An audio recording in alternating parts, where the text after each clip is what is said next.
자, 여러분 안녕하십니까? 수어 선생입니다. 오늘은 이제 유리수의 두 번째 얘기죠. 지난 시간에 우리가 유한소수와 순환소수라는 것을 얘기했었는데, 이제 오늘은 이 유한소수와 순환소수를 어떻게 분수로 나타낼 수 있나 라는 것을 얘기할 거고, 또 거꾸로 분수로 주어졌을 때 이것이 유한소수인가 그 순환소수인가를 우리가 구별할 수 있는지를 우리가 공부할 겁니다. 그래서 먼저 첫 번째, 우리가 이제 유한소수에 대해서 얘기를 하면, 유한소수는 우리가 이미 다 알고 있어요. 예를 들면 0.3 이렇게 돼 있다. 그럼 이게 유한소수죠. 그럼 이걸 우리가 분수로 나타내면 얘는 10분의 3 이런 식으로 나타낼 수 있죠. 또 0.17 이렇게 쓰면 얘는 소수점 이하만큼 100분의 17 뭐 이렇게 나타낼 수 있습니다. 또 뭐 하나 더 들어볼까요? 0.6 이렇게 되면 얘는 10분의 6 이렇게 되니까 이때 얘를 약분해서 기약분수의 형태로 이렇게 만들면 5분의 3 이렇게 나타낼 수 있어요. 이때 이제 여기서 이 유한소수라는 것은 소수점 아래의 자릿수만큼 10을 곱해주는 거잖아. 그래서 소수점 아래가 2개니까 10의 제곱이 된 거죠. 소수점 아래가 하나니까 10이 된 거지. 그러니까 유한소수는 분모가 10인 거듭 제곱의 형태의 분수로 나타낼 수 있는 거야.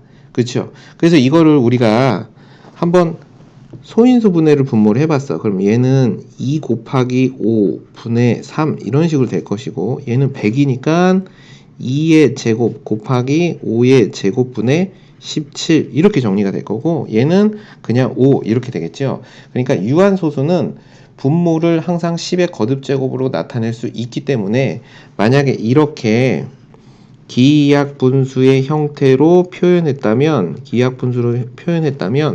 분모가 항상 분모의 이걸 뭐라고 부르죠? 소인수라고 부르죠. 소인수는 2 또는 5 뿐이다 라고 설명할 수 있어요. 그러니까 어떤 분수가 주어졌을 때, 기약분수로 나타냈을 때 소인수 분해를 했더니 분모의 소인수가 2나 5만으로 구성되어 있다면 그 분수는 기약분수다, 유한소수다 라고 간단하게 설명할 수 있다라는 거야. 그럼 반대로 분모의 소인수가 2나 5가 아니고 다른 수가 오면 어떻게 될까라는 거죠. 그러니까 예를 들면 뭐 이렇게 해볼까요? 뭐 0. 뭐 거꾸로 분수 9분의 2를 예를 들어볼게요. 이 9분의 2는 0.222 이렇게 가니까 우리가 지난 시간에 이걸 0.2땡 이렇게 썼었지. 그럼 얘는 순환소수인데 이때의 특징은 분모가 10의 거듭제곱으로 표현이 안 되고, 이때 요 값이 지금 어떻게 돼 있어요? 3의 제곱으로 소인수 분해가 되어 있으니까 2나 5로 구성되어 있지가 않지. 그러니까 이런 것은 우리가 유한소수가 아니다. 그러니까 이런 것을 우리는 뭐라고 불러? 순환소수다 라고 얘기하는 겁니다. 그래서 이렇게 정리하면 돼요. 분모의 소인수가 2나 5가 아닌 것이 있으면, 2나 5 이외의 소인수를 가지면 뭐가 된다? 얘는 순환소수가 된다. 순환소수가 된다. 이렇게 기억하시면 돼요. 이해 갔죠? 그러면 이제 우리가 이렇게 판단을 해보자.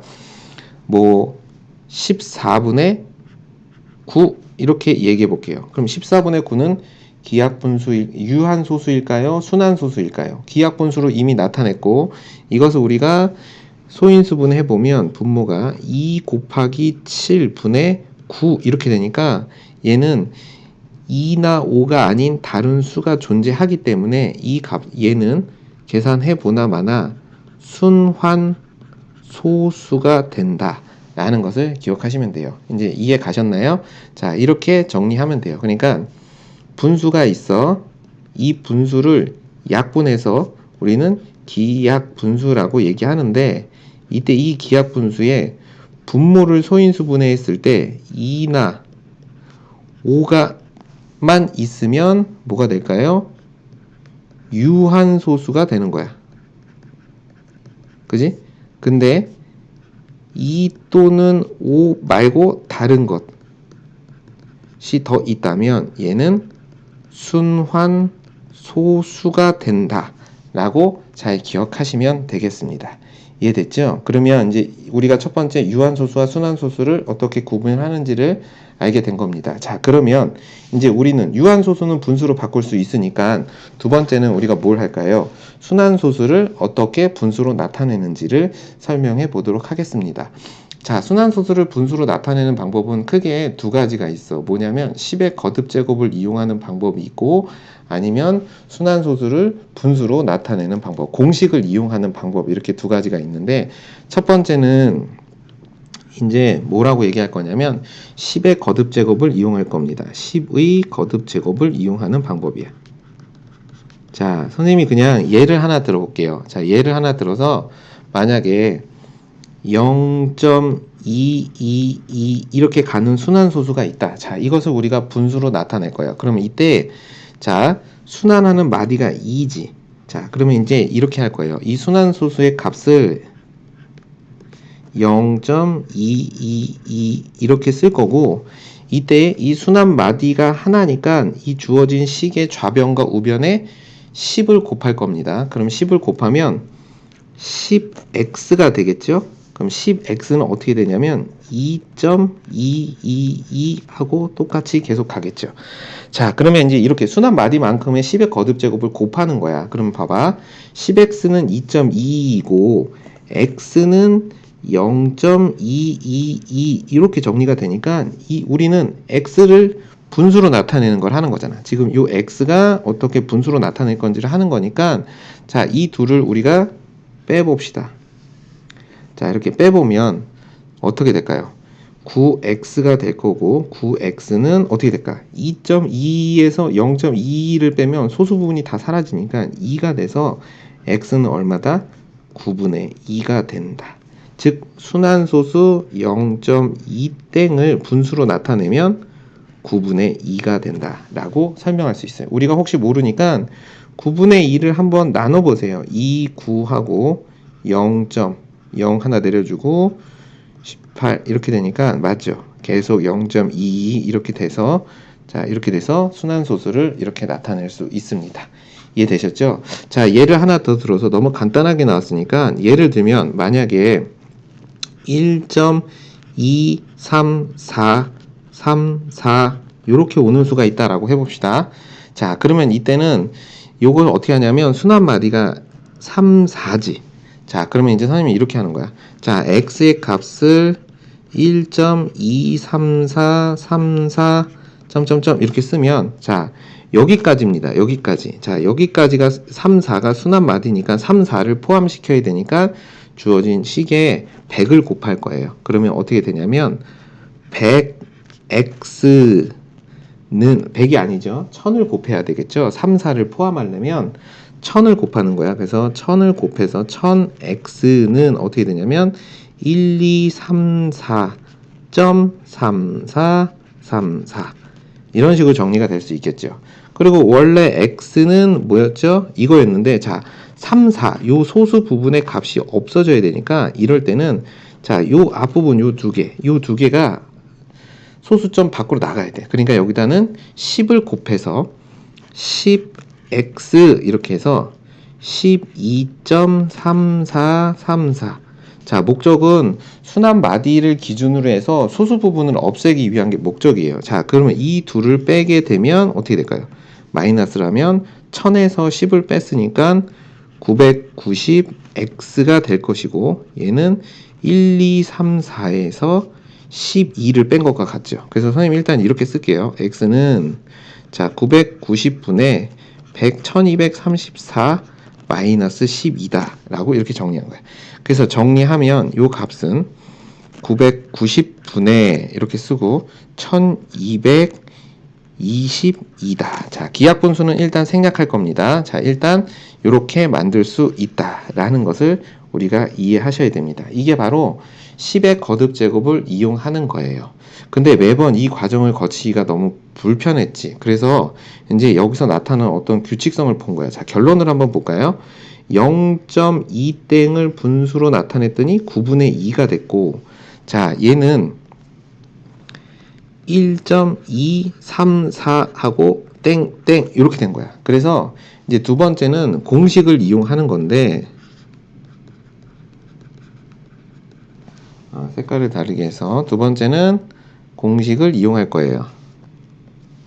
자, 두 번째는 공식. 근데 이 공식이라는 것도 결국 우리가 지금 첫 번째로 한 10의 거듭 제곱을 이용한 것을 간단하게 얘기한 거야. 자, 봐봐. 지금 요 밑에를 보면 1.234하고 땡땡 이렇게 있는데 얘가 분수가 있으니까 이렇게 되는 거야. 순환 마디가 두 개니까 순환 마디만큼 9를 썼고, 순환 마디가 없는 소수점 이하수가 하나니까 0을 쓴 거죠. 그래서 이렇게 쓴 거야. 순환 마디의 개수만큼 9를 분모에 쓰고 두 개 있고, 소수점 이하 하나가 2가 있으니까 하나만큼 0을 쓰고요. 그 다음에 어떻게 하냐면 1, 2, 3, 4를 쓰시고 거기다 빼기 순환 마디가 아닌 거 1, 2를 빼면 돼요. 자, 그러면 얘가 바로 분수로 바로 나타낼 수 있다, 이런 얘기예요. 자, 이게 뭘까요? 라는 건데 선생님이 몇 가지 예를 들어볼게. 예를 들어 0.2땡 우리가 조금 전에 했죠. 자, 순환 마디가 하나니까 소수점 이하에서 하나니까 9를 쓰고 원래는 0, 2 이렇게 쓰고 순서대로 순환 마디가 아닌 거 이렇게 써서 이 값이 9분의 2다, 이런 얘기예요. 이해 가셨나요? 자, 상황을 좀 잘 이해하셔야 돼요. 자, 하나 더 해보면 1.34 땡땡 이렇게 있다. 그럼 얘는 순환 마디가 두 개니까 99고, 소수점 이하에서 순환 마디가 아닌 게 없으니까 아무것도 안 쓰면 되고요. 그 다음에 1, 3, 4를 순서대로 쓰고 빼기 1 이런 식으로 하라는 거야. 자, 더 해볼게요. 0.231 하고 이렇게 돼 있으면 이 값은 뭐가 될까요? 990분의가 되는 거고요. 0231이니까 231이고 마이너스 02, 2를 빼는 겁니다. 이해 갔나요? 자, 그러면 1.2314 해놓고 이렇게 있다고 하잖아. 그럼 얘는 순환 마디가 3개니까 9를 3개를 쓰고 소수점 이하 하나 있으니까 0을 쓰고, 그리고 1, 2, 3, 1, 4를 쓴 다음에 순환 마디가 아닌 것 1, 2를 이렇게 쓰시면 이것이 바로 순환소수를 분수로 나타내는 간단한 방법입니다. 자, 공식을 이용하는 것은 중요하지만 시험에는 주로 이 원리가 잘 등장하니까 이 원리를 이해하고 나서 공식을 기억하는 것이 좀 더 오래 기억할 수 있다라는 겁니다. 이해 가셨죠? 자, 이 순환소수는 유리수라는 것도 좀 잘 기억하시면 되겠고요. 자, 오늘은 우리가 두 가지를 한 거지. 첫 번째, 분수가 주어졌을 때 그 분수를 유한소수냐 순환소수냐 구별할 수 있느냐. 언제 유한소수라고? 분모의 소인수가 2 또는 5만 있을 때 유한소수고, 그 외에 또 다른 숫자가 등장하면 순환소수가 된다 라는 것을 했고요. 그래서 그런 순환소수를 분수로 나타내려면 10의 거듭제곱을 이용하는 방법과 공식을 이용하는 방법을 통해서 순환소수를 분수로 간단하게 나타낼 수 있다 라는 것을 했습니다. 대단히 고생 많이 하셨습니다.